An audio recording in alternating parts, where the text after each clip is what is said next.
So to start off, of course, we need an Among Us character to play as. Thankfully, Red's already made. Now you can't have a racing game without a car, and since I really don't have one available, Copy, paste. I now have a fully working go-kart to use, and whoever spent days making this just to let the world use it for free, your sacrifice will not be in vain. Now it pains me to have to do this, but well, actually, no, I don't feel any pain at all. So now I just need to put Red behind the wheel because we hijacked this car fair and square. After changing his posture, taking a cart to a paint spray, and adding a little metallic shine to it, it's safe to say it turned out pretty Nice. Then I wanted his hands to actually grip the steering wheel, so I animated them to grip the steering wheel. Oh my god!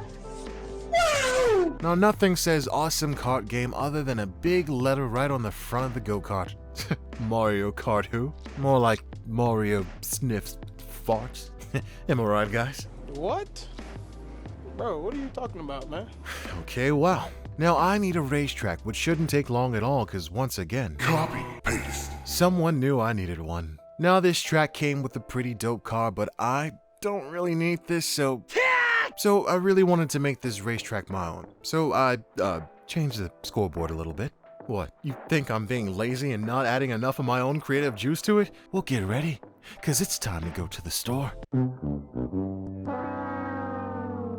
Alright, how about this? I made the little peppermint things around the track. Well, what about the yellow lines in the road? I made that too. Well, since some people don't appreciate my work, look, I made a fence. But it's fine, I'm sure you guys recognize the greatness. Wow! So since that clearly isn't enough, I decided I wanted the map to have a sort of space vibe to it. So I added a bunch of stars, changed the color of the sky, and dude, so far it really is looking Nice. Now to make this start line, which, okay, I won't lie, I did try and find an asset on the Dreamiverse, but you know what? I'm a changed man. I'm perfectly capable of making my own. So let's start off with one of these, put that on top, then stretch out the next one, put a pole thing here at the place where the sign goes, put your non-copyright text here, then boom, it's done. Who says I can't make my own assets? What is that? Now to make this stadium a bit more my own, I removed the top of the side walls to make the stars and sky more visible, and now you can really see how it brings a place together. Next, I wanted to add probably one of the most important features to a go-kart game, and that is, of course, drift boosting. If you've ever played a Mario Kart game, then you'll know exactly what I'm talking about. And after a few attempts of it not working, I finally got it functional. Keep in mind I said functional, not working, because it still might be broken. Next, I started working on some of the collision sounds, because of course, there needs to be some type of crash sound when you hit something. So now when you hit the railing, the controller will vibrate and you'll hear a metal scrape sound. I don't know what to call it, but you'll hear it. The center of the track looked way too empty, so that's when I came up with the idea of what if I made a float thing that would have Among Us characters floating by as you're racing. Nah, no way, Downer. It's never been done before. You're crazy, I thought. But that's exactly what I did. Then I thought to myself, it's a little empty. Wanna add some trees and bushes? So I added trees and bushes, and these trees and bushes would be of the highest quality of trees and bushes that anyone has ever seen. What is that? Then I brought the audience together because the map had a lot of extra space in it that it didn't really need. See what I did there? Space. Get it? Then it only seemed right to add the red has been ejected text somewhere in the game. So, logic, and this is how it turned out. I figured I should do it on the other side too. It's really looking Nice. Next, I made it so you drive slower when you're not on the track. So if you guys try and cheat and drive through the grass, just know I'm onto you. In the future, because I already did something about it. Then I needed some music for the track. And after searching through a couple of decent candidates, this is the one that I ended up choosing, and it honestly sounds pretty. Nice. Also, I wanted the driver's hands and body to turn left and right when you steer. So guess what I did? I made it turn left and right when you steer. I know. Oh my god! Now, what makes this game different than other racing games is the bomb that's planted on every racer's vehicle, and you would use this bomb to then blow up the opponent's vehicle, taking them out of the race. Now, you don't need to worry because your vehicle isn't in danger of exploding, mostly because I didn't feel like doing it. So I guess laziness saves you until the next update comes out. Now, how exactly it'll blow up, we'll get to that later. Red's model was a little dark, so I added a bit of lighting. Apparently, the diffuse type of light doesn't move with your character, so I had to change it to one of these. I mean, I'd rather have the diffuse light type, but I don't know how to make it move with red, so I guess this is what we're stuck with. Now, of course, you can't race alone in a racing game, so ladies and gentlemen of the YouTube, I introduce you to Blue. I know, these names are so creative. Then to truly make Blue a CPU, I removed the ability for you to control him. Next, I needed to make Blue race around the track on its own. So, I use a gadget called Record Possession that allows me to record any movements I make while I'm controlling Blue. Oh my god, he on X Games mode. Then, I'm able to play the recording back and Blue now acts like a typical CPU. It's so cool. Might have to tone it down a bit because I'm a better driver than I thought. Like, look at how far ahead he/me is. Try it! Next, I wanted you to be able to push the right analog in any direction and be able to see behind you. A pretty standard driving mechanic, but of course there's a lot of failed attempts. But once again, I got a functional version working. You're starting to catch on. Can't be mad if something breaks when it was never working perfect in the first place. Then I worked on a countdown to start the race, and after some logic, this is how it looks so far. Just like numbers should look. Next, I added some fancy sound effects to the countdown to really give it that authentic beep boop beep sound. Then came the next big feature of the game, a mini-map. So I rolled up my sleeves and got to Copy. Paste. What? You thought I was gonna build an entire mini-map from scratch on my own? Still needed to tweak a few things though, so I threw some logic at the wall and now we have a functional minimap. Yay, teamwork. Next thing I wanted to add was boost ramps, and seeing how my first attempt went, Oh my god. I knew a little logic would fix this up in no time, and there we go. Then I spray painted the ramp the same color as the ground, added some fancy arrows, and to activate the boost system, I just used some more logic. Then I placed them at random points around the map, and now you can boost to your heart's content. I fully fleshed out the detail of the track on the minimap by adding the highest quality of hues, reduced the trail of the fire so now it's not so stretchy, and made an invisible wall to keep players in the limits of the track. So now if you were to boost over the... I said boost over the fence, you can't. Although it's, let me just make this bigger and ta-da, works like a charm. Now is the time to make the UI for your items. After the UI was done, I started making the first item, and I decided a rocket was the best choice. And of course, once it gets close enough to an enemy, it would stun them. Then after that, I decided to make a face for the rocket that would signify its crazy amount of power. Now, here's a little tip for all you aspiring rocket makers out there. Just copy the fire on your cart and use it on your rocket. Works like a charm. So, with the item design done, I made the icon you see when you pick it up, added some light to it, grouped it with red, and placed it on the front of the UI I made earlier. Yeah, I know. I made something without borrowing an asset. Try! Then I added a skull icon for the detonation system I mentioned earlier, and once again, we'll get to that later. Look, it's not my choice. I did a lot of things out of order here, so bear with me. Next, I wanted to give you a way to collect the rocket and other items, so I figured a floating ball with a question mark was as good as any other way. And I know other games might use a square, but you can clearly see there's a difference. Stop right there, criminal scum.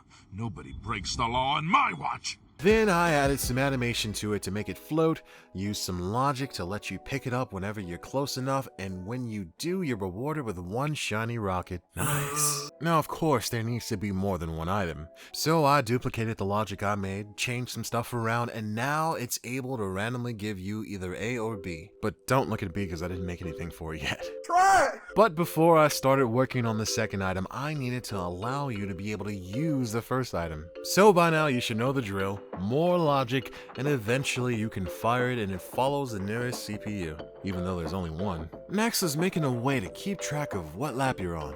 So I put a bunch of text down, logic, and now your current lap will accurately be displayed in the bottom left corner of the screen. Then I wanted the music to simply speed up after you reach the third lap. So I called up Bob and that did the job. Bobby is Logic's real name if you didn't know. Try! Now for the long-awaited second item. Oh no, he's gonna steal another item from Nintendo! No. The next item I'll be making is a sort of bubble that'll protect you from rockets that enemies will shoot at you. Stop right there, criminal scum. After the design was done, I made a system that lets you use it, another icon, and item 2 was now good to go. So far you're able to pick up and use a barrier, and fire the rocket, but we're still not done yet. Next scene, please. After some thought, I realized I don't really like the whole 3, 2, 1 countdown thing, so I changed it to something far superior than a simple number countdown. I made a word countdown, and everyone knows words are far better than numbers. What? Bro, what are you talking about, man? Now, the next thing I want to work on is what happens after you pass the finish line. Currently, when you pass it, nothing happens and you just sit there, looking stupid. But the plan is to have some text that'll show up on the screen letting you know you finished the race, and you won't be able to drive anymore. Once again, thanks to some time and logic, after you pass the finish line, some fancy music plays, and a button prompt pops up on the screen. But I didn't do that yet, so next scene, please. Try! I realized I had no idea how to make a first, second, or third system for this game. I mean, I don't even know what that system is called. So I decided to make the next best thing, a point system. Basically, each lap equals 1,000 points, and whoever hits 3,000 first wins the race, and everyone else loses. So you either win or you get ejected. Those are the rules of Among the Races, and nothing I can do about it. So now at the start of the race, a message will pop up informing you all of the rules of the race's road. You either follow them or you get exploded. Choice is yours. After that, I wanted to add some more boost pads around the map. The 3 I had already wasn't enough, because I mean, if I'm losing, I'll take whatever help I can get. And these boost pads are gonna blast you right into 3,000 points. But once again, there is no first place. So after placing them all around the map, there should now be a sufficient amount of ways for you to catch up to this speedy computer. I guess I see why he's blue, because it's impossible to catch up to him. I'm not funny, okay? Alright, so now if you win the race, the camera pans in front of you like this. But if you lose the race, you're hit with this screen. And no, I'm not showing it to you because I lost. I'm clearly just trying to show you how it would look if you lose. Alright, it's been red and blue for far too long, and now it's time for a change. Red and 3 blues. Haha, XD, just kidding. I want you to race against 3 opponents, so if this is going to be anything like the actual Among Us, then it has to have multiple colors. So now we have blue, yellow, and green. Even more opponents for me to destroy. Next, I wanted you to be able to shoot a rocket at the nearest CPU without it affecting the other ones. And as usual, the first attempt went well. So, after using even more logic magic, you can fire your laser and it'll only target one person. Or space mechanic. Stop it. Get some help. Now, you might have been wondering, Downer Island, what in the world is this skull icon for? Well, now's the time to answer the question you probably didn't ask. Basically, this is where the bomb I made earlier comes into play. When you push X on your controller, the CPU closest to you explodes. Like a lot. And all that's left is a well-known Among Us corpse laying on the ground. But as usual, the first attempt didn't work right, so you know the drill by now. Use a little bit of logic, and now when you press X, the closest CPU is blown away. Just like I was when I saw Billie Eilish in a see-through dress. I mean, she's like 18 now, right? FBI, open up! So, when you pass the second lap, the ability to detonate activates and you can feel free to carry out all your murderous racing desires. Next, I wanted to give the CPU the ability to pick up and use berries and rockets, because at the moment only you can use them and that's not really fair, right? So a little logic here, a little logic there, and boom. Now they're all at the perfect level of annoying. Now's the time to make the main menu, which I decided to keep pretty simple. First off, I needed the game title, and Downer Island above it so you know the game isn't trash. I also included a little message for lawyers that probably won't do anything. Next up was a button to start the game, a button for the shop, and another shameless plug for the Downer Island YouTube channel that you should all be subscribed to. Just do it! I later took it out because it'd be kind of redundant. I then added a customization button that lets you equip all the colors and pet that you can purchase from the shop. And yeah, I said pet because I only planned on making one of them. Leave a comment below on some good pet ideas and who knows, I might add it to the game. After that, I applied my finishing touch to the background float things. I'm gonna copy strike this guy. Then for some reason I changed begin to play. Don't know why though. Guess begin isn't that cool of a word? What? I then decided to allow you to choose different difficulties that would vary in rewards and whatnot. So the higher the difficulty you go, the more the CPU will probably make you rage. Next was making a quick UI for the shop. Once again, I didn't want to overcomplicate anything, and it was mostly because I was getting irritated working on the game. So I started off with this horizontal thing that didn't work out because I kept running out of space. So after a few hours here or there, I switched to a tab-based vertical thingy, and funny enough, I ended up liking this one way better. And it sucked because I worked like 20 minutes on the other one just to throw it all away. I also realized you should probably be able to see how much money you should have while you're shopping, so I added that too. Also, I updated the customization section to have the same style as a shop. And also, after you buy everything in a shop, there's a cool little thing that happens, so I won't say what it is, but if you play it for yourself, you can totally find out what it is. So, after playing the game for a little bit, I realized something. It's still a little difficult catching up to these CPUs on the very hard difficulty. So I made this thing as a third item that gives a player a speed boost that can hopefully help them catch up to racers ahead of them. And with that, it's done. Welcome to Downer Island's Among Us racing game, but I didn't want to get sued, so I'm calling it Among the Racers. At the start, you got your fancy menu with stuff you can click on, there's a shop you can buy stuff, customization where you can customize in, and after you choose a difficulty, well, we're off to the races, as they say. So, if you like to try Among the Races, you can find the game link for that and Among the Fighters in the description below. And all you need is a copy of Dreams to play it. But if you don't have Dreams, you can purchase a copy using the other link in the description as well. And of course, subscribe to join the Wolves for more game creation videos, and I'll see you all in the next one.